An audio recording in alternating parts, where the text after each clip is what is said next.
Charles County Now. I'm Jennifer Harris, Chief of Media Services, filling in for Natasha Anthony. Today, we're taking a closer look at a major step forward in how Charles County is preparing for the impacts of climate change. As communities across the country grapple with rising temperatures, stronger storms, and increased flooding, Charles County is working to stay ahead of the curve, and a newly released climate report card will provide us with a snapshot of how we're doing. Joining us today in the studio is Noelani Brockett, a planner who's been deeply involved in developing this climate report card and advancing the county's climate resiliency strategies. Noelani, thank you for being here. Let's dive in. Thanks for having me. Let's start with the basics. So what exactly is climate resilience, and why is it especially important for a community like Charles County? So climate resilience is the ability of a community to bounce back from hazards that might be posed by a changing climate. So things like severe storms, flooding. The more resilient we are, the easier it is to bounce back from that without any long-term damage. And so in a place like Charles County, we do have coastlines along 3 major rivers.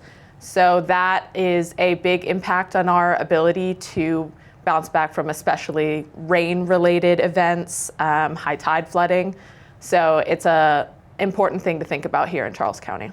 Well, as we record this, it is springtime here, and we have seen a lot of rain recently. So I'm sure this climate report card will be very interesting to our residents. This is the first of its kind for Charles County. Can you explain what exactly this is, what residents can expect to see, and what it aims to measure for us? Yeah, absolutely. So this report card aims to give the county a grade on how ready we are to deal with a changing climate. So an A grade would be, we are completely ready, we are ready for anything the Mother Nature could throw at us, be it hurricane or tornado, with minimal lasting damage. An F grade would be, a strong wind is gonna blow over all our bridges. So we're gonna be somewhere in there and see how we're doing towards those goals, based on scientifically agreed upon goals for what makes a community resilient.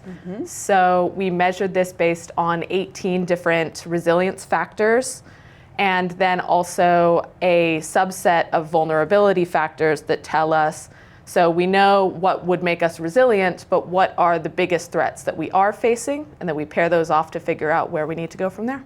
So it's really like an assessment of where we're at, and the goal is to get towards an A, but I imagine we're probably not going to be all the way there and not doing 100% of the things that we could be doing, and this is giving us insight into what we most need to improve upon so we can work towards that. Exactly. This is going to help us figure out where are our biggest pressure points, where are the places where we are most vulnerable, and then help us work towards an even more resilient Charles County.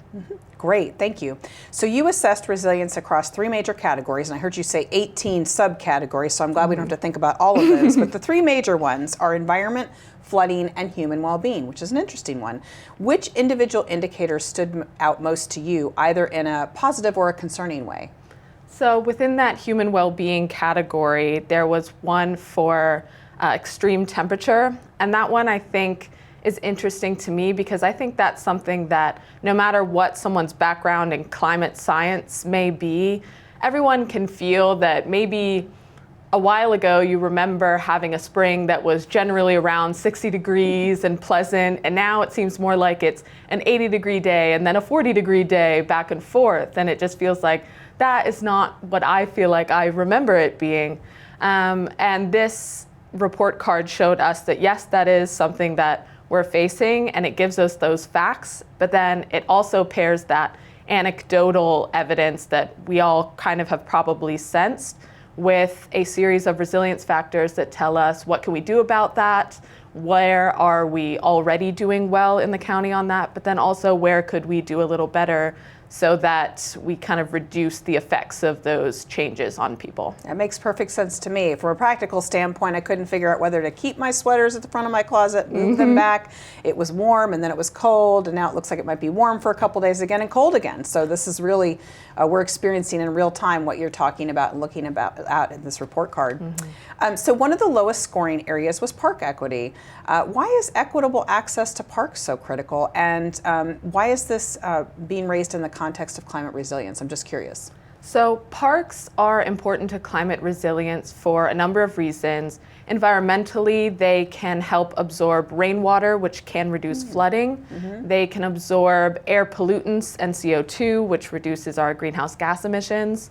And they can also help prevent erosion, depending on what kind of vegetation there is in these parks, by taking up or by keeping that ground in place whenever we do have heavy rain events. And then on the human well-being side, they can also help by improving community health. So they can serve as a gathering space for people, and that can help with, spiritual, mental well-being. And they also provide a place for people to get out and get active, which is always good for physical health. And a community that is happy and healthy is just going to be a lot more ready for any kind of challenges that they're facing, including these climate threats. So in the county, as we saw through this report card, it does look like we have some work to do on making sure that our most vulnerable populations here have equitable access to parks so that they can get those benefits. So this report card showed us what we could do, where we might need to do a little better. And we do have a few parks coming up, the Waldorf Park, La Plata Farm Park, that Sports and Wellness Center at the old Sears building that I know there's been a lot of buzz about, as well as the Popes Creek Waterfront Park. And all of these will hopefully help push the needle a little more towards having that park equity here. I think there's nothing better at the end of a really long, hard work day than to go outside and have a crisp, nice outdoor breath of fresh air with a nice walk in nature. So I get it completely what you're talking about, and I know that's important to a lot of people to be able to have access to those and not have them be really far away from where they live and work and play. Absolutely. So this report also highlights riverine flooding, and we talked about the extreme temperature change also being major vulnerabilities for Charles County. So how are those risks already affecting residents, and what are we actually doing to address them right now? Yeah, so I talked a little bit about those extreme temperature fluctuations. So outside of that, just feeling that everyone might be feeling, they also have an effect on infrastructure. So if you have rapid temperature fluctuations between hot and cold, that can create cracks in roadways and bends in railroads. And that's definitely not something that we want to see. And also hotter air can exacerbate air pollution problems and cause, especially to our most vulnerable residents, heat-related illnesses. So some things that we are putting in place to help with that, we do have an urban tree planting program through the Resilience Authority, which I can go a little bit more into, but we also have heating and cooling centers. So on those particularly cold days, we have heating centers in some of our community centers around the county and some of our libraries. And then also cooling centers for particularly hot days for anyone who might not have access to AC within their own homes. Those are available to them. Okay, well, thank you. Another area that received a low grade was property mitigation for flood-prone buildings. What are the barriers to improving that score, and what could help move the needle? So property mitigation can be pretty tough because that happens a lot when there are homes that are within the floodplain. Maybe they were built before some of these regulations came in place that helped with that. But now they've gotten maybe some flood damage, maybe multiple times. And for a lot of people, it can seem just easier to abandon the whole property because it can be quite expensive. And it's difficult from the county's point of view because these are private properties that we don't own. So it can be a bit of a complication with how we can help. But one thing that I think is important for people to know is that there are resources at the state and regional level, and some at the federal level as well, for helping people do their property mitigations from flooding. So just knowing that they're not alone and abandoned when it comes to flooding, and there are resources to help them out. Yeah, and I just think about what you're saying and reflecting on all that we've discussed today. It really goes back to our location as well, being largely driven by a lot of coastline and lower lying areas. It just makes us more vulnerable in general. So it's something that's top of mind for, I'm sure, a lot of our residents out there who are watching us today. Well, Charles County is actually seen as a leader in climate planning, especially through the work of the Resilience Authority. And I know they've been doing a lot of work on getting these grants for urban tree planting that you mentioned. What are some innovative and community-driven projects projects that are already underway. Maybe you can tell us a little bit more about that and give us some insight into how you're working towards some of these bigger goals. Yeah, absolutely. So I think I would be remiss if I were not to state the fact that this is not just the first county resilience report card in the state, but also in the nation and in the world. So we are very proud of that fact that Charles County is leading that charge. Also, yes, through the Resilience Authority, as I touched a little bit on, there is that urban tree planting program. And that is something that goes along with the RACE, which is the Resilience Authority Youth Corps. And that employs high schoolers actually to come in and get paying jobs to take care of the county's tree assets. And we do see them as assets. They're something that help us with a lot of these issues that I've talked about throughout this podcast. So that is one program that we have. Additionally, there is the county holds workshops for rain barrel workshops so that people can learn how to keep rain barrels so that that excess rainwater doesn't become runoff into storm drains, and instead it can be something that they can use and reuse within their own homes. Also composting workshops, which can help with the methane emissions that can be associated with getting rid of food waste within landfills.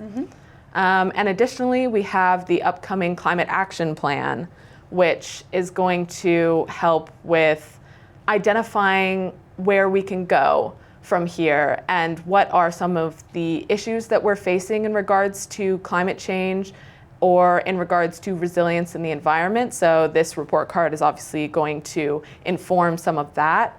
And we're really looking to hear from the community, what do they see happening every day around them? How has their world been changing? And what would they like to see go into place to help with that? Well, I really love what you shared about how this report card is kind of an all-encompassing look at what we're doing as a whole, but that there are a lot of pieces of this where you can really apply it individually. I can get my own rain barrel, and I can compost in my backyard, and I can plant trees around my property that can all be small contributing factors to improving our overall resilience in the long run. So we're going to be talking more about that, Charles County, and how to get you engaged in that in just a moment. But this work goes beyond just the environment. It touches equity, it touches infrastructure, and it even touches youth engagement, as we talked about the Youth Corps getting involved with this tree planting initiative. How does the county ensure that underserved communities are not left behind? So one program, specific program that we have that aims at that is our residential stormwater drainage improvement program. That's a mouthful. Yes, it is. And that is conducted as a partnership between the Resilience Authority and the county.